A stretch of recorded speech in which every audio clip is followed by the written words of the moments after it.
toda vez que a gente fala que vai fazer uma viagem de férias sozinho, as pessoas acham estranho, sentem até um pouquinho de pena, um olharzinho tipo, nossa, que peninha, não tinha parceria, não tinha companhia, que pessoa solitária.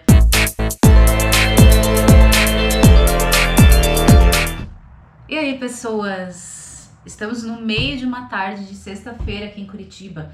Ontem estávamos com mais de 30 graus e hoje 10 graus. Mas isso não veio ao caso, porque o assunto aqui é muito sério hoje e é sobre viajar sozinho ou sozinha. Eu estou em férias e por isso estou aqui gravando no meio da tarde desse jeito. Mas achei esse gancho muito legal para a gente falar sobre esse assunto, que é bastante polêmico, é bastante preocupante em alguns aspectos, e talvez eu possa ter algumas dicas e talvez compartilhar algumas experiências que sejam interessantes para vocês também. Mas o fato é que toda vez que a gente fala que vai fazer uma viagem de férias sozinho, as pessoas acham estranho e sentem até um pouquinho de pena. E em alguns casos você percebe um olharzinho tipo, nossa, que peninha, não tinha parceria, não tinha companhia, que pessoa solitária. Mas na verdade, depois que eu descobri o prazer e a beleza de fazer a viagem sozinha, isso tem sido uma escolha sempre que eu posso. Já falei sobre isso nas trilhas também, sobre treinar sozinho.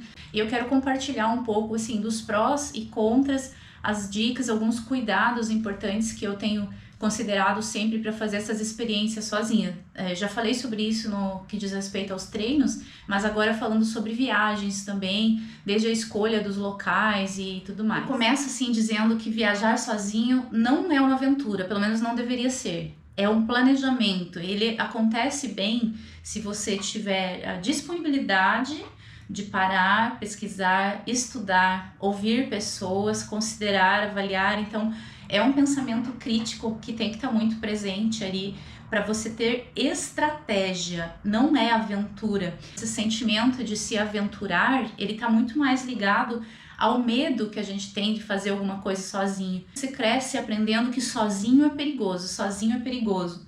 E sozinho é mais perigoso, realmente, né? Ter alguém com você sempre dá um suporte melhor, te dá um apoio, mas isso não pode ser um limitador. A gente não pode deixar de fazer as coisas por estar sozinho. E depois que você descobre a beleza de fazer as coisas sozinho, bem feito, isso acaba se tornando um momento de uma conexão consigo mesmo que é inexplicável.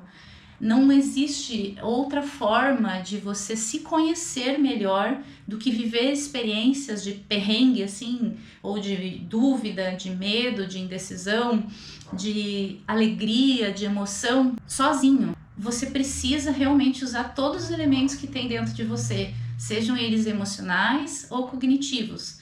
Então, o que isso quer dizer? Você precisa lidar com a sua emoção, sabendo que não tem ninguém para fazer por você. E você precisa buscar todo o conhecimento que você já teve, todas as experiências, a lógica de tudo para decidir. Eu acho que é impossível você sair de uma experiência, de uma viagem longa, de uma experiência longa sozinho, sem se transformar. Você sempre volta outra pessoa. A viagem em si, ela sempre é transformadora. Mas as experiências que você vive sozinho, enfrentando algum tipo de medo, trazendo coragem para esse jogo, elas fazem você crescer num nível assim exponencial. Tem sido incrível para mim como pessoa, como profissional, e espero poder continuar fazendo isso e inspirando outras pessoas também a fazer isso. E é essa inspiração que talvez eu consiga entregar para vocês que estão vendo esse vídeo. E eu não estou falando só de mulheres, tá? Eu tô falando para mulheres e para homens também. Estou falando de todos os aspectos em que a gente quebra essa cultura de que sozinho não dá. Acredito muito que um dos principais elementos, inclusive para um relacionamento saudável, é que cada um esteja muito bem consigo. Que não fique buscando em outra pessoa coisas que lhe faltam. À medida que você se conhece e se entende como suficiente para uma série de coisas aí, série de vazios emocionais, é mais fácil que isso aconteça. Acho que viver essas experiências ajuda você a ter relacionamentos mais maduros na sua vida em todos os aspectos, porque você não precisa. É uma escolha por outras razões e não por necessidade. Mesmo dentro de casa, né, na família, é muito difícil você encontrar apoio à decisão de viajar sozinha. Geralmente as pessoas que gostam da gente preferem que a gente não vá sozinho. A primeira grande preocupação é: e se acontecer alguma coisa, né? Quem será por você? Quem estará lá para te ajudar? Bom, então vamos começar falando por aqui sobre o acidente, o risco do inesperado, aquilo que você talvez não possa evitar, porque muitas coisas são riscos que você pode pesquisar, você se informa, você pode controlar, mas tem coisas que podem acontecer que não são controláveis, e isso independe de você estar sozinho ou não. Então eu vou começar citando aqui que eu já fui atropelada numa viagem, já fiquei hospitalizada, o negócio foi sério, tive traumatismo craniano e eu não estava sozinha. Se eu estivesse sozinha naquele momento, naquela condição, as coisas teriam sido bem mais difíceis. Hoje eu já tenho, com a minha experiência, aí, algumas alternativas para tratar desse risco, caso aconteça alguma coisa nesse aspecto, como que aconteceu ali. Mostrei por aí em algumas redes que a pulseirinha lá do MySafe Sport, isso aqui não é publi, tá? Tô falando porque realmente é uma alternativa para quando você tá sozinho, que é você ter ali um dado de contato de emergência cadastrado para que se alguém te encontrar, possa acionar. Na empresa aí, recentemente, a gente teve um caso de um colega de trabalho que sofreu um mal súbito no meio do caminho indo para o trabalho, não tinha nada de dados para identificar quem ele era ali, dados de contato, na verdade, né, para acionar a família, e ele ficou alguns dias hospitalizado, sem ninguém. Ou seja, você estar longe ou estar perto da sua casa e até mesmo da sua família, não muda o fato de que pode acontecer alguma coisa que vai te deixar ali sendo um ilustre desconhecido dentro de um hospital. A gente tem que ser realista com isso. É claro que se você está longe da sua casa, o risco de uma coisa acontecer e você não ser identificado é mais alto. Então, coisas para você fazer: sair com documento, ter os dados de contato de alguém com você, contato de emergência, ou ter algum dispositivo como esse que eu comentei da MySafe, que é uma pulseirinha, que não tá aqui comigo agora, mas vocês podem pesquisar, e deixa os seus dados lá no 0800 de emergência e aciona aí 3 contatos de emergência caso seja necessário. Ainda tem aí alguma questão de seguro envolvida, que pode ter algum valor para custear despesas médicas e tudo mais. A gente não pode sair pensando que vai dar errado, mas a chance de acontecer alguma coisa sempre existe. Só que a gente precisa lembrar que isso existe também para você ir comprar pão na esquina, e não necessariamente porque você está viajando lá a 1.000 quilômetros, 2.000, sei lá quantos da sua casa. Outro aspecto que pega bastante na hora de falar sobre viajar sozinha é ser mulher. Não tem como fugir disso. As mulheres são mais fracas, eu tô falando de força física mesmo, do que os homens.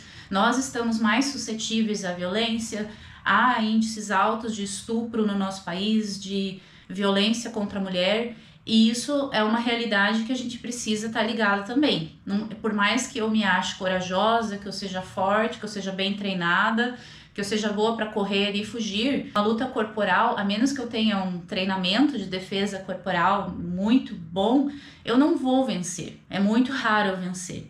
Então, aqui não tem muito o que fazer. A gente precisa realmente sondar e maximizar a segurança, pesquisando bem os lugares onde você vai. Por exemplo, em janeiro do ano passado eu estava sozinha em Salvador, Bahia. Eu estava lá a trabalho, mas eu aproveitei cada minutinho da semana fora do horário de expediente para explorar o local.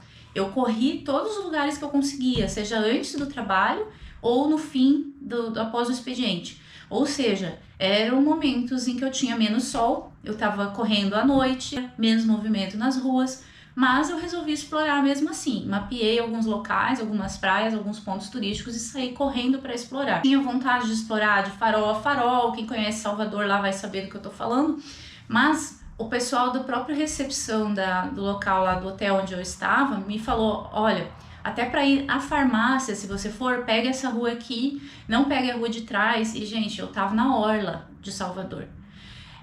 Então eles me deram algumas dicas, eu conversei com algumas pessoas ali que pudessem me dar referências boas de segurança e tracei o meu plano dentro desses limites de segurança.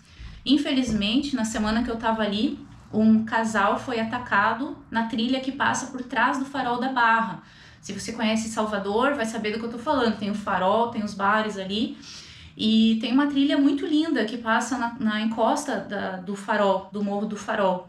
Eu fiquei com muita vontade, mas por ter conversado e buscado essas referências, eu achei melhor não ir. E realmente ali um casal foi assaltado e inclusive o rapaz lá que foi assaltado, o turista, reagiu, foi esfaqueado. Então, assim, imagina se eu tivesse sozinha lá, né? E nós, como corredores, a maioria de nós carrega coisas que são interessantes.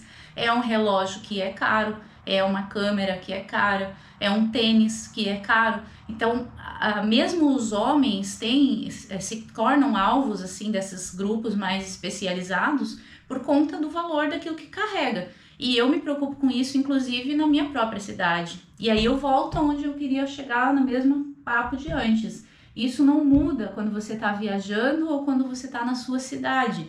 Muitos colegas aqui, meus de corrida, aqui de Curitiba mesmo, já foram assaltados ou sofreram tentativas de abordagem na rua, aqui no centro de Curitiba, nos parques de Curitiba.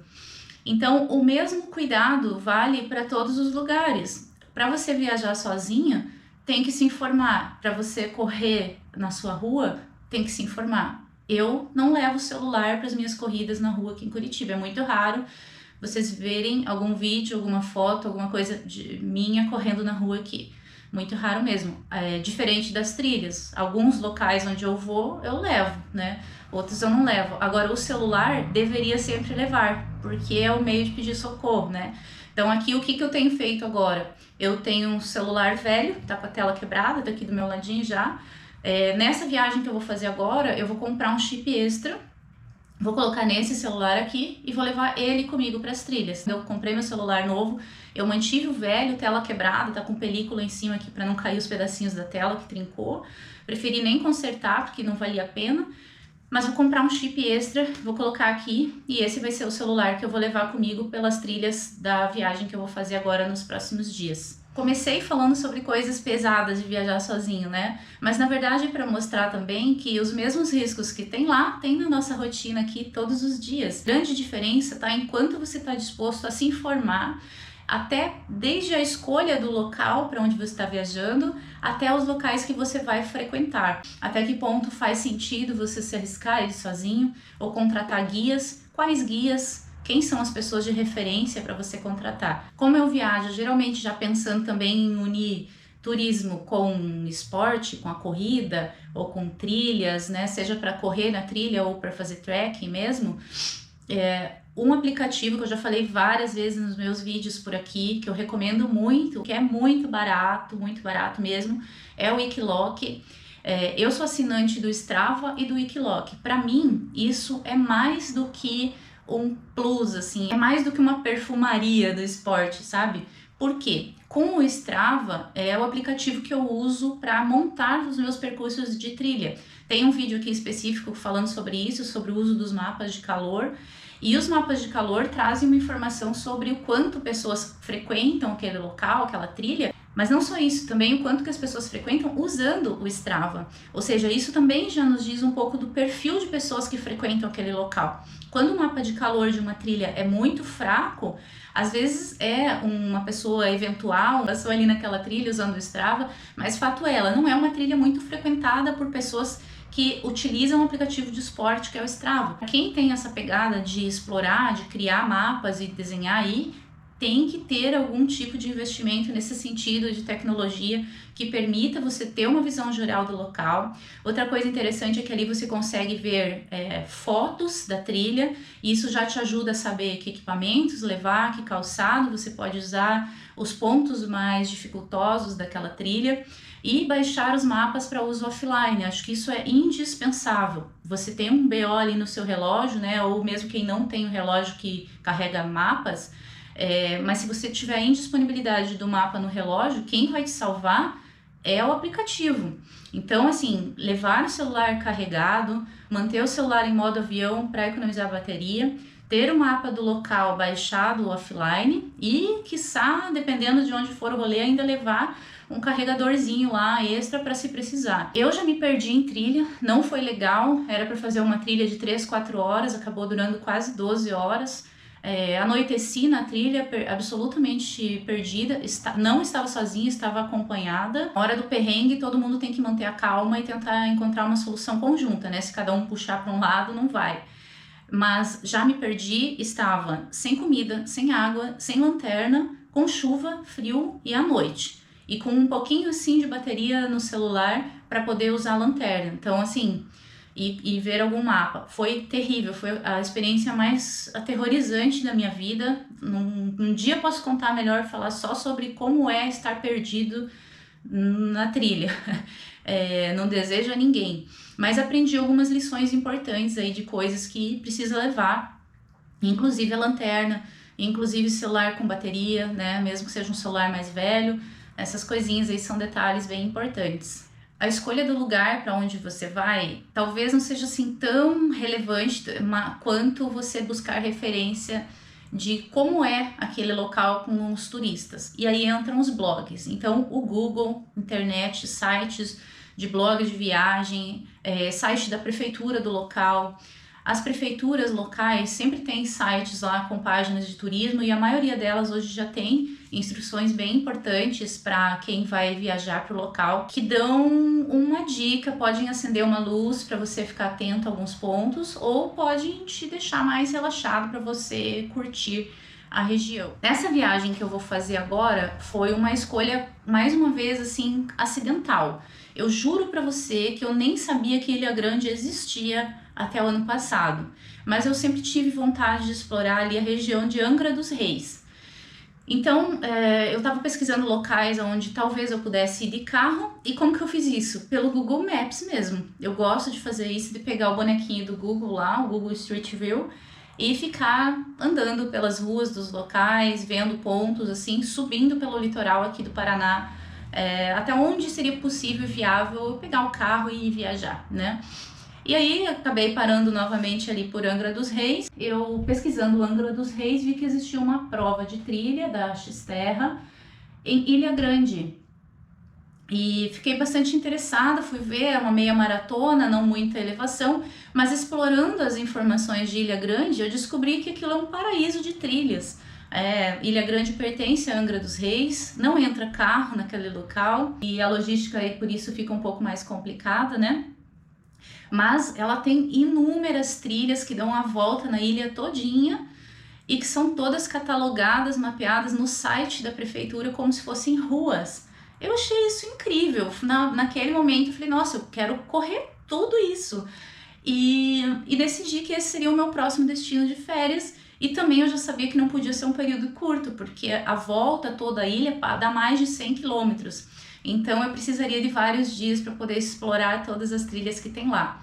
E naturalmente, quando você está correndo em trilhas costeiras ou trilhas que vão parando, né, dando acesso a diversas praias, isso acaba sendo um passeio turístico também, porque obviamente, né, até convido para ver um dos vídeos que eu gravei na Praia do Rosa, que tá aqui. Eu quero colocar também outros que eu tenho, mas ainda não preparei para subir pro YouTube. Mas no YouTube que tem, no canal tem um da Praia do Rosa, que é isso. Você tá correndo e a cada chegada em uma praia é uma surpresa incrível. Então acaba gerando essas mini pausas, né, muito rápidas para dar aquela apreciada. E vira passeio também. Não é só treino, não é só trilha. Mas eu acho uma forma incrível de fazer isso. Então, a escolha de Ilha Grande para essa próxima viagem foi totalmente acidental, mas antes de decidir mesmo, eu fiz uma vasta pesquisa sobre questões de segurança na ilha, já imaginando que fosse tranquilo, porque uma vez que não tem carro, né, o acesso é todo controlado, então é mais fácil que a gente tenha segurança. Conversei com locais, consegui contatos pelo Instagram, comecei a seguir páginas no Instagram para ver pontos turísticos, dicas de lugares. Usei o bonequinho do Google Street View para transitar por lá em algumas ruas. Muita coisa que eu pesquisei antes de decidir, até mesmo para decidir se eu iria pegar uma casa ou ia ficar numa pousada. Então eu decidi alugar um loft e vou de avião até o aeroporto Santos Dumont. Já reservei um transfer. Inclusive, até mesmo para o transfer, quem me ajudou a escolher a empresa foi a proprietária do apartamento do loft que eu aluguei.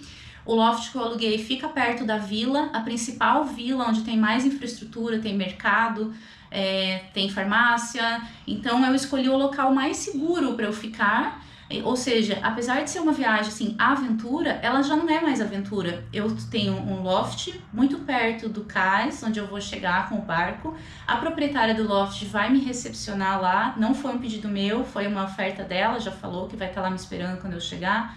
Eu já sei que está perto de mercados e dali eu posso partir para todas as trilhas que eu quiser e todos os passeios que eu quiser, porque é o local que tem mais infraestrutura. E além disso, a empresa que vai me pegar no aeroporto de Santos Dumont é a mesma empresa que eu já vou chegar aqui na cidade, ali na região de Angra, e fazer o traslado para ir para a ilha. Ou seja, tudo perfeito, eu não tenho com que me preocupar. Quando você viaja acompanhado, a gente se fecha um pouco para o contato com as outras pessoas. Eu acredito que todos tenham essa tendência. Quando você vai fazer um passeio, fecha aquele núcleo. Então, se você está em casal, se você está em amigo, se você está em família, fecha aquele núcleo de convivência ali e tem vários pequenos núcleos e cada núcleo convive entre si e não compartilha, né? E muito comum voltar para casa sem ter feito novas amizades, novos contatos na região. No máximo, você conversa com uma pessoa ou outra ali por necessidade.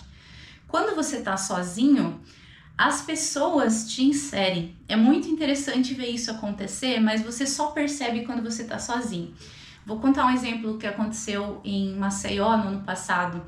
Eu saí para jantar e eu queria um lugar que tivesse música, porque isso me deixa mais à vontade. Quando você sai para jantar sozinho e tá num lugar que não tem nada, assim, não tem música, não tem uma coisa para você observar, fica aquela coisa muito mecânica. Você entra, senta, pega o cardápio e daí você come e vai embora. E quando você tem um show para assistir e tal, aí vira turismo também. Então eu procurei um lugar para jantar, foi uma das primeiras noites que eu estava em Maceió, que tivesse música ao vivo. E tinha um lugar com forró. Nossa, perfeito, super perto do hotel, dava para ir a pé, era seguro, já tinha verificado tudo isso e fui. E eu estava lá tomando um drinkzinho, assistindo o pessoal dançar e tocar, esperando vir a minha jantinha. E tinha duas meninas na mesa do lado. E elas me chamaram e falaram: ô moça, você tá sozinha? Eu falei: tô sozinha. Ah, quer sentar com a gente e tal? Daí até fica uma situação assim que você não sabe, se você diz: não, obrigada, né? Não quero, não. Mas assim, foi bem legal, eu sentei com elas, a gente ficou ali tomando um drinkzinho, conversando, conheci duas super mulheres muito legais que estavam viajando ali, dançamos, foi assim, uma experiência muito bacana, ficaram as amizades, cada uma pro seu hotel, combinamos depois de fazer outras coisas assim, e em um dos passeios que eu fui fazer lá também, desses que você pega uma empresa de turismo e vai conhecer algum lugar em outra cidade, eu fui lá para São Miguel dos Milagres, acho que é esse nome lá, e aí eu queria fazer um passeio de buggy, mas eram buggies compartilhados, e tinha que fechar ali o grupo, né? E eu estava sozinha, então eu falei pra guia: olha, se tiver alguém aí com algum buggy que tenha vaga, pode me colocar em qualquer um. Então acho que também depende de você ser flexível, né? E tá aí na vida pra viver experiências. E sobrou uma vaga lá no buggy, eu fui. E esse bug tinha uma pessoa que também estava viajando sozinha, que era aqui de Curitiba, e a gente se conheceu lá, fizemos o passeio juntos no grupo que estava naquele bug, foi muito divertido, mais uma amizade que voltou para casa assim com muito carinho, e de repente eu estava em Maceió viajando sozinha, com o meu WhatsApp, recebendo mensagens assim: e aí amiga, vamos jantar onde hoje? Que de repente eu falei: poxa, eu acho que eu não tô mais sozinha aqui. Eu acredito muito que a gente atrai semelhantes, sabe? Pessoas com energia parecida, pessoas que têm a mesma vibe. Eu voltei de Maceió ano passado, eu não lembro, acho que eu fiquei uns 9 dias lá também, com um punhado de experiências positivas com pessoas, coisas que não teriam acontecido se eu tivesse acompanhada. Infelizmente, a gente tem essa cultura de que uma pessoa sozinha está solitária, mas às vezes uma pessoa sozinha, ela está mais conectada com ela mesma e isso faz com que ela se conecte mais com o mundo lá fora. Tem seus riscos? Tem, mas tudo tem o seu risco. Acho que a gente precisa ser muito atento, muito perspicaz para lidar com essas experiências, não pode sair na vida louca, que a chance de problema é maior. Ah, vai dar tudo certo? Não sei, a gente nunca sabe, mas lembrando, nem para comprar pão você não sabe se vai dar tudo certo. Essa experiência de fazer as coisas sozinha me transformou muito, principalmente por reduzir, eu não digo eliminar, porque eu estaria mentindo se eu dissesse, mas assim, minimizar a minha preocupação com o que os outros dizem. Se você parar para pensar aí, é mais comum você viajar sozinho a trabalho, tá? Então você tá lá no aeroporto, sozinho, esperando, ou você sai para almoçar sozinho, para jantar sozinho, mas você tá a trabalho. E aí parece normal. Mas quando você sai para fazer alguma coisa sozinho, a lazer, seja para ir para um bar, seja para ir para uma balada, seja para jantar, para fazer uma viagem, por que parece tão absurdo? Por que a sociedade, né, a nossa cultura espera que você esteja viajando, fazendo coisas de lazer sempre com alguém e nunca consigo mesmo? Claro que a socialização, né, o conversar, o ter troca com as pessoas é algo necessário para a nossa vida e é muito saudável, mas isso também pode acontecer num ambiente com pessoas que você não conhece. Isso faz com que você conheça mais pessoas desde que você queira, né? Então, acho que as intenções também precisam estar muito claras aí nesse sentido, até para você não se permitir se aproximar de qualquer pessoa, de pessoas que não se alinhem com os seus valores ou que eventualmente te tragam até algum risco, algum perigo aí. Bem, mas eu vou fazer aqui um diário dessas férias para compartilhar com vocês também essas questões aí de como que as coisas vão acontecendo, desde chegar lá no aeroporto, usar meu transfer, chegar à cidade. Qual é o meu plano para essas férias que eu vou compartilhar aqui com vocês? Eu viajo daqui de Curitiba às 7 e pouco da manhã, umas 9 e pouquinho já estou lá no aeroporto Santos Dumont, uma viagem rápida. E aí chegando à Ilha Grande, eu vou chegar aí mais ou menos no meio da tarde, então nesse primeiro dia eu vou fazer um reconhecimento da vila, do comércio, do que tem no entorno, ir para o supermercado, comprar os produtos para as minhas refeições, para o meu café. Eu já usei o Strava, já fiz planos de treino, de trilhas que eu vou fazer lá. Passa de 100 km de trilha que eu pretendo fazer por lá. Onde eu não vou conseguir acessar por trilha correndo, eu mapeei os principais pontos e as empresas que fazem passeios desses que você vai de manhã e volta à tarde. Então tem uma série de ilhas bonitas lá que eu quero conhecer, mas na prática dos dias que eu vou estar lá, pelo menos uns 5 dias eu vou estar na trilha, vou estar trilhando. E os outros dias eu vou fazer passeios, assim, passeios náuticos, né? Então tá mais ou menos esquematizado, mas por que eu digo mais ou menos? Eu não comprei nenhum pacote desses, nada, porque você precisa ser flexível. A previsão do tempo não tá muito boa, vai estar mais ou menos friozinho, tem chuva, então eu quero assim, compro o passeio no dia antes, eu tô na baixa temporada, eu não preciso ficar me antecipando para comprar passeio. Então sempre num dia eu vou planejar o dia seguinte. Isso funciona bem, né? E até se não der para fazer nada, tem muito temporal, né? Tá bem, vou fazer nada. Então eu tô tranquila quanto à possibilidade de não poder fazer o que eu planejei. Acho que isso é super importante também. Bom, eu convido você então para acompanhar. Vou tentar fazer o resumo do dia e todas as noites já compartilhar com vocês o resumo do dia.